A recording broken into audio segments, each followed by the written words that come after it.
Hieroglyph was a canceled 2013 Fox action-adventure TV show. The show would have taken place in ancient Egypt and revolved around a thief's release from prison to become the slave of a pharaoh. Fox ordered 13 episodes, but during production, the entire series was canceled, with it most likely being the executive side rift with the production side of the show. And because of this, the show never got completed. No footage or scripts have been released to the public aside from a 1-minute trailer. It's also rumored that the pilot was filmed, however, nothing from the pilot has leaked online.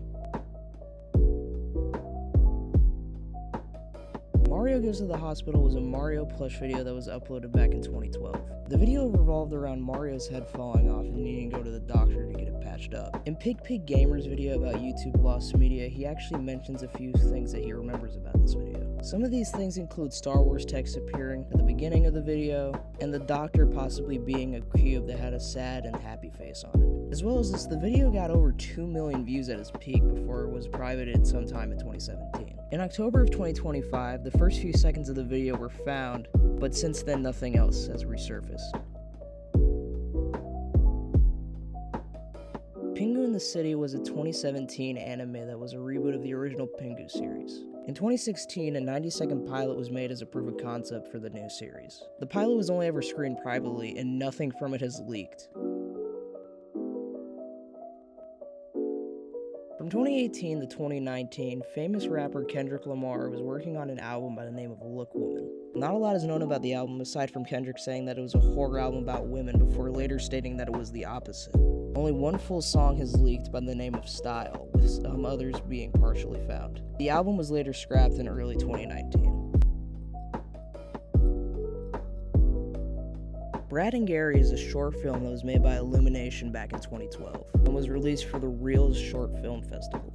The plot revolved around two aliens by the name of Brad and Gary. The synopsis reads, "This short film by director Pierre Coffin is the story of Brad and Gary, two creatures living in an unknown world. The plot revolves around the big idea that joining forces to overcome one's shortcomings really is the only way out, or in, or maybe out again.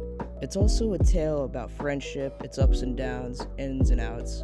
This fresh look on solidarity was brought to life by the Illumination Macroft Studio, the team behind the success of Despicable Me.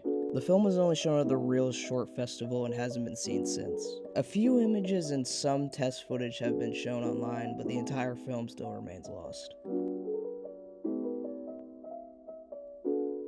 In 2011, during airings of King of the Hill on Adult Swim, some of the bumpers would be sponsored, sometimes by made-up companies and sometimes by real ones. King of the Hill was the only show these bumpers were made for.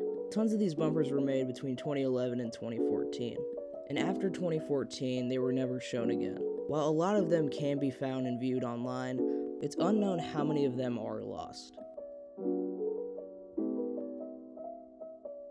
For Rent was a Canadian TV show that aired on HGTV Canada back in 2009. The show was about people trying to look for a property to rent instead of buy. The show lasted 5 seasons, however, most of the full episodes are only from the 3rd season, with short clips of other episodes being online. It's unknown why most of the other episodes haven't been found since every release of the show has been official.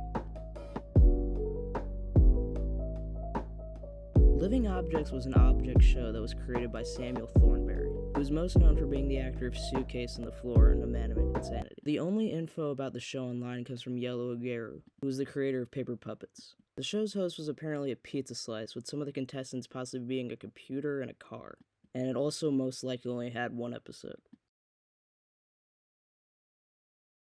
In October of 2014, popular rapper A$AP Rocky previewed a music video for his unreleased song, Chevy. It was first previewed at the Mondrian Hotel back in October of 2014 in London, before it was then played in the Tribeca Music Festival in April of 2015 and then never showed up again.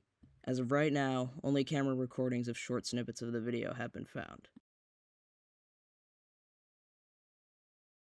In early production of The Nightmare Before Christmas, Vincent Price was offered the role of Santa. However, due to his declining health at the time, they were unable to use his recordings because of how much his voice changed. Ed Ivory would later go on to play Santa Claus in the final movie. It's unknown if the recordings actually exist and whose possession they'd be in.